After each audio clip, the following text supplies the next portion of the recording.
Bismillahirrahmanirrahim. Assalamualaikum warahmatullahi wabarakatuh.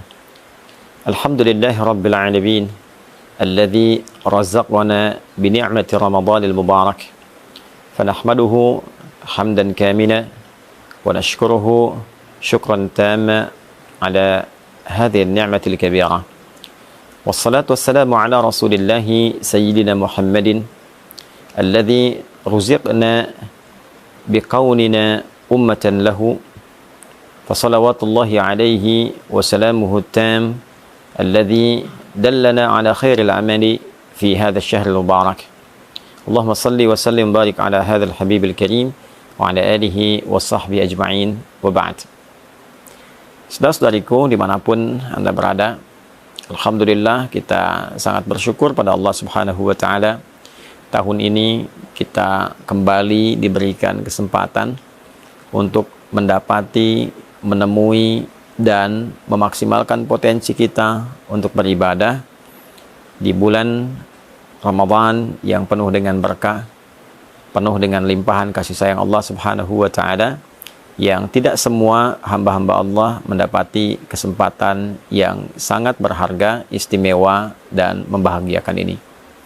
Untuk itu, penting kiranya kita mengetahui beragam keistimewaan dimaksud, sehingga dengan itu memberikan motivasi yang besar dan mendalam kepada kita untuk menyusun strategi, menyiapkan kurikulum amal, sekaligus memotivasi diri kita untuk senantiasa bersemangat dalam menjalankan semua kurikulum amalan yang telah kita dapati itu.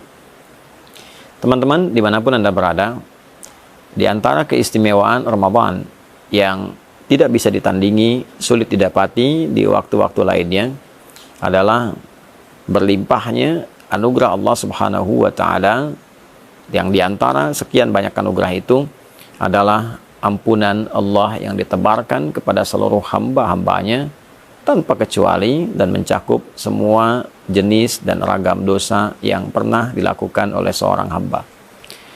Terkait dengan ini, Nabi Shallallahu Alaihi Wasallam memberikan kabar gembira sekaligus penguatan akan hal dimaksud, dan didokumentasikan penguatan ini oleh Al-Imam Al-Bukhari juga Al-Imam Muslim, khususnya dalam kedua kitab sahih mereka.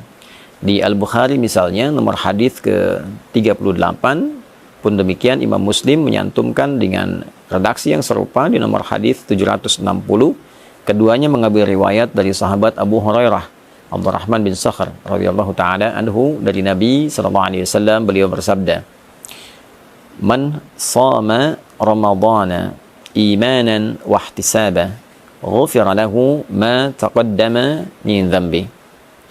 Man, siapapun, mencakup laki-laki, perempuan, besar, kecil, tua, muda, apapun profesinya.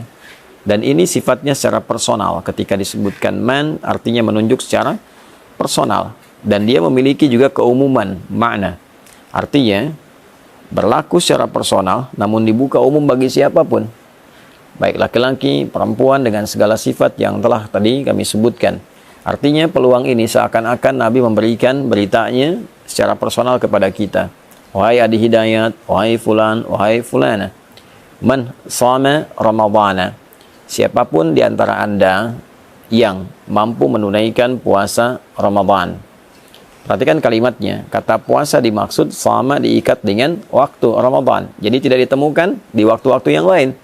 Tidak di puasa Rajab misalnya, tidak di puasa Sya'ban misalnya, tidak di bulan hurum-hurum yang lain, tidak di puasa Arafah, tidak di puasa Asyura dan yang lainnya, tidak di Ayyamul Bid, tidak di hari Senin dan Kamis.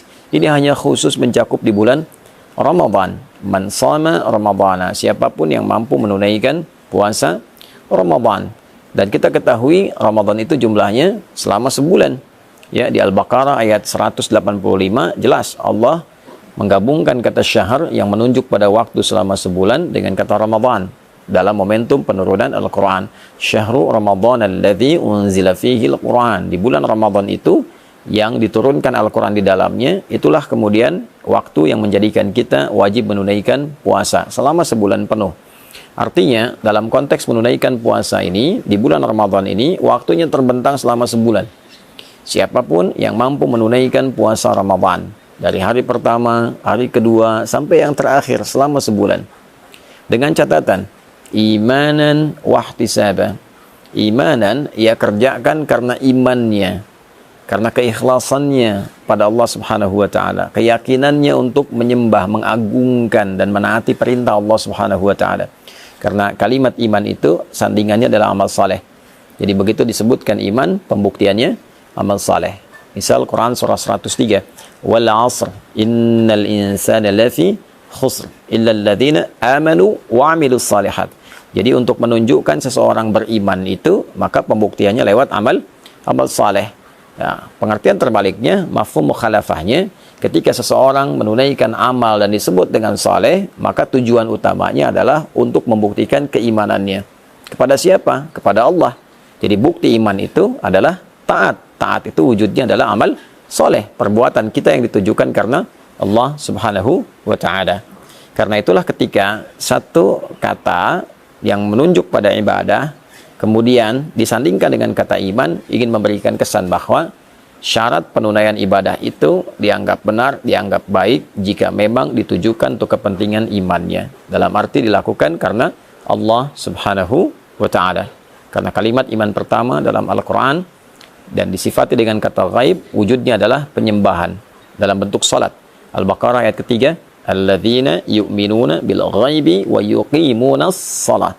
Itu orang-orang takwa, itu orang yang mampu mengimplementasikan imannya ketika dia yakin pada Allah walaupun belum tampak dalam pandangannya, lalu dia buktikan keyakinan yang kuat itu dengan cara menyembahnya melalui salat. Maka dari itu ketika puasa diikat dengan kata iman, ini ingin memberikan kesan batasan bahwa orang-orang yang akan mendapatkan jaminan keistimewaan di bulan Ramadan ini adalah syarat pertamanya, dia menunaikan puasanya hanya karena Allah, untuk membuktikan keimanannya kepada Allah. Itulah sebabnya pembuka kewajiban puasa, ayatnya diawali dengan kata panggilan iman. Ya ayyuhalladzina amanu. Al-Baqarah ayat 183. Hai semua orang yang telah menyatakan beriman. Kutiba alaikumussyam. Dengan imanmu itu diwajibkan engkau mengimplementasikannya dengan cara menunaikan ibadah puasa di bulan Ramadan. Karena itulah kemudian penunaian puasa ini bukan hanya dikerjakan karena orang lain berpuasa, bukan hanya dikerjakan untuk membuat sebuah status di lingkungan kehidupan sosial, bukan hanya dikerjakan motivasinya untuk mendapatkan bukaan. Ya kalau niatnya dapat dunia, dapat dunia. Saya pengen buka di masjid yang ada bukaannya mewah, ada takjilnya, ada sahurnya, ya secara adat sah dilakukan, tapi secara timbangan fikih dia hanya akan mendapatkan bagian bukaannya saja.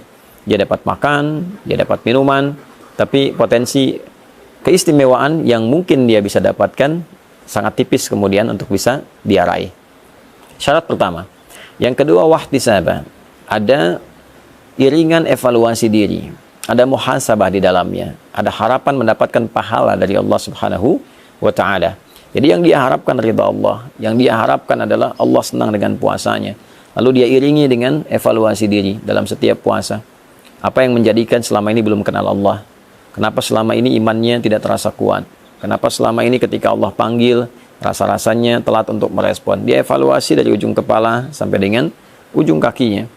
Maka ketika seorang menunaikan puasa dan dia kerjakan karena Allah, dia tinggalkan makannya lillah karena Allah, bukan karena sekedar hanya ikut orang tren puasa. Dia tinggalkan minumnya karena Allah, dia tinggalkan hubungan syahwatnya sementara waktu karena Allah, dan dia jaga hukum-hukum Allah, dia evaluasi dirinya. Ya, maka apa yang Allah berikan kepadanya? Ghufira lahu ma taqaddama min dzambi. Sepanjang dalam puasanya dia mencoba evaluasi diri, dosa pikirannya, dosa telinganya dari mulai mendengar yang salah, dosa lisannya bertutur yang keliru, dosa pandangannya melihat yang tidak benar, sampai ujung kakinya. Itu berpotensi saat dia berbuka diampunilah dosanya oleh Allah Subhanahu wa ta'ala. Dari mulai dia niatkan puasa, dia jalani sampai berbuka, benar dia lakukan itu, ghufira lahu ma taqaddama min dzambi. Ada peluang diampuni semua dosa-dosa yang pernah ia kerjakan. Itulah yang menyebabkan orang puasa itu ketika akan berbuka, dia merasakan kebahagiaan yang sangat luar biasa. Bukan sekedar karena dia telah selesai menuntaskan tugasnya dan dia akan berbuka, begitu mendengar azan ada satu gejolak dalam dirinya, aura yang berbeda dari biasanya, mendorong ia untuk berbahagia karena sekarang waktunya berbuka. Karena itu dalam hadis dikatakan farhatani lis-shaimi farhatani, bagi orang puasa ada dua kebahagiaan, ya. Farhatun 'inda yuftir, indama yuftir, satu kebahagiaan atau kama qala Rasulullah SAW, diraihnya ketika ia sedang berbuka, ya. Dan yang kedua, farhatun adalah satu kebahagiaan indama yalqa rabbahu bisyamihi, ketika ia kembali kepada Rabbnya dengan pahala puasa yang ditampilkan kepadanya. Maka saat ia berbuka ia gembira, bukan karena sekedar puasa telah selesai, tugas telah dilakukan, tapi dia bahagia pula karena pada saat itulah Allah berpeluang mengampuni semua dosa-dosa yang pernah ia kerjakan.